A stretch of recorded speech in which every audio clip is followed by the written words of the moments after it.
বন্ধুরা, good morning, সুপ্রভাত। সবাই কেমন আছো? আশা করি সবাই ভালো আছো, সুস্থ আছো।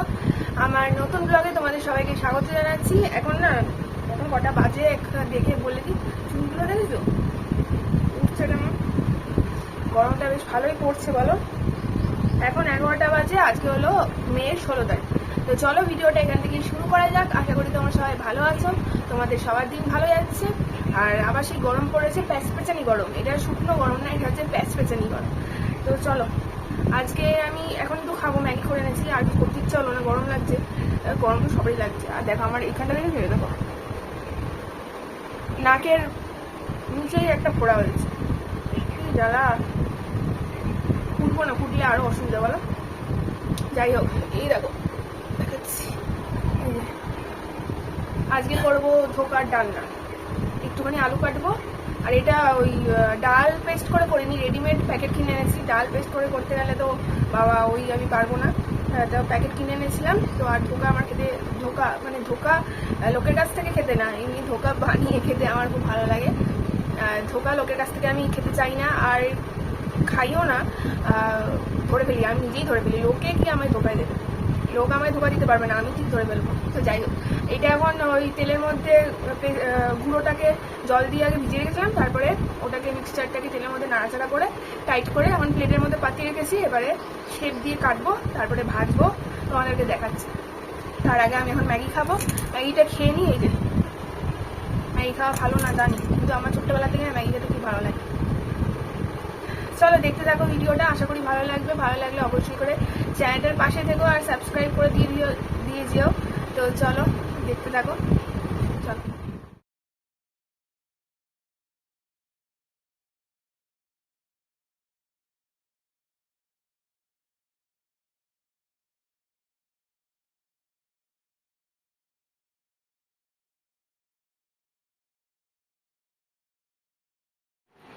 এই দেখো, এদের কেটে নিয়েছি থোকাগুলো, কিন্তু একটুখানি ভেঙে চুড়ে যাচ্ছে। দেখো অনেকটা পিস হয়েছে। এবারে এটাকে এখন আমি এই যে ময়দা গুলে রেখেছি, এবার ময়দা গোলাতে চুবিয়ে তারপরে ভাজবো, যাতে তেলে দিলে আর না ভেঙে যায়, না তো সব ভেঙে যাচ্ছে।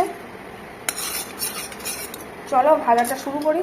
তেল গরম হয়ে গেছে, তো চলো একটা একটা করে নিই। একটুখানি ময়দা জলে কোট করে নিই, হাত দিয়েই করি। মোটামুটি কোট হলেই চলবে, ছেড়ে নিতে হবে, জল আছে তো।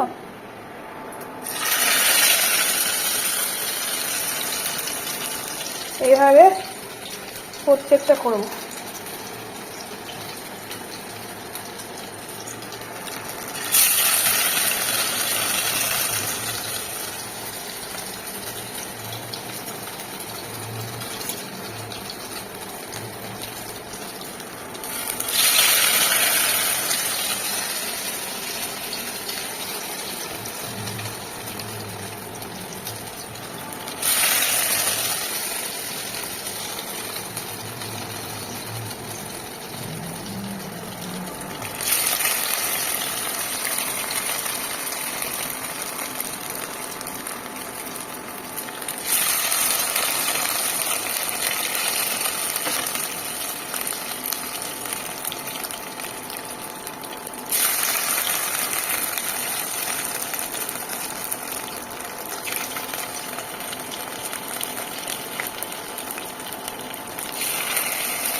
তো দেখো, এই যে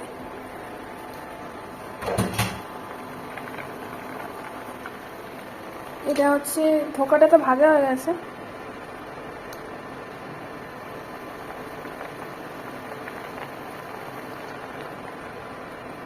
আলুগুলো দিয়েছিলাম, আলুগুলো দেখি সিদ্ধ হয়েছে কি না। ও হয়ে গেছে, নর্মাল ঝোল, একটা ঝোল করেছি। এবারে ধোকাগুলো দেখো ভাজা হয়ে গেছে, এটা এখন ঢেলে দেবো। ও তার আগে আমি দেবো, গরম মশলা দেবো।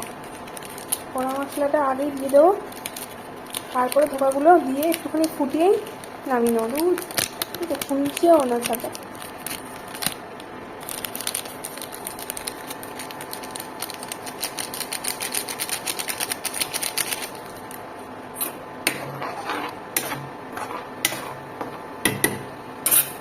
ধোকাগুলো দিয়ে দিই।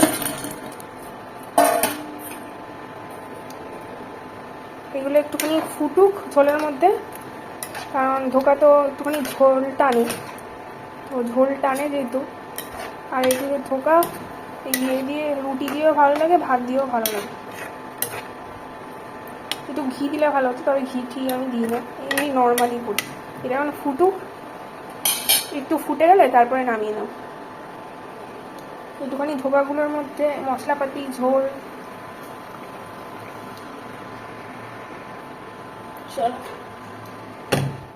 একবার দেখিয়ে দিই, রান্না বান্না তো হয়ে গেছে। এই দেখো, এই হচ্ছে ধোকার ডালনা, ঝোলটা শুকিয়ে গেছে।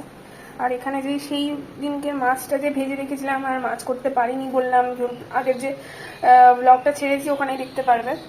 তো যারা দেখোনি একবার দেখে নিও। তো কিসের জন্য মাছটা করতে পারিনি, তো মাছটা সেদিনকে তো শুধু ভেজে রেখে দিয়েছিলাম। তো তারপরের দিন এই ঝোলটা করে নিয়েছিলাম। ঝোলটার খুব টেস্ট হয়েছে, খুব ভালো টেস্ট হয়েছে। যাই হোক, এবারে এই ইন্ডাকশানটা একটু তেল চিটকে পড়েছে। এটা এখন ইন্ডাকশানটা ঠান্ডা হয়ে গেছে, এখন এটাকে মুছে নেব। ঠিক আছে, তেল চিটকে পড়েছে, সেই স্ল্যাবটাও মুছবো, তারপর আমি স্নানে যাব। আর আমি এটা ইউজ করি, লাইজলের ডিটারজেন্ট পড়তে পারছি না, তাই তো, ডিসইনফেক্টেড কিচেন ক্লিনার, লাইজলের। এটা কিনেছিলাম, তো হাফ হয়ে গেছে, বেশ ভালো। এটা সার্ফ দিতে হয় না, সব জায়গায় স্ল্যাব এই সেই সব জায়গায় বুঝতে পারে। চল আমি মুছে নিই, তোমাদের সাথে আবার পরে কথা হবে। একটু জল দিয়ে মুছতে হবে। চলো, একদম চকচক করে মোছার পর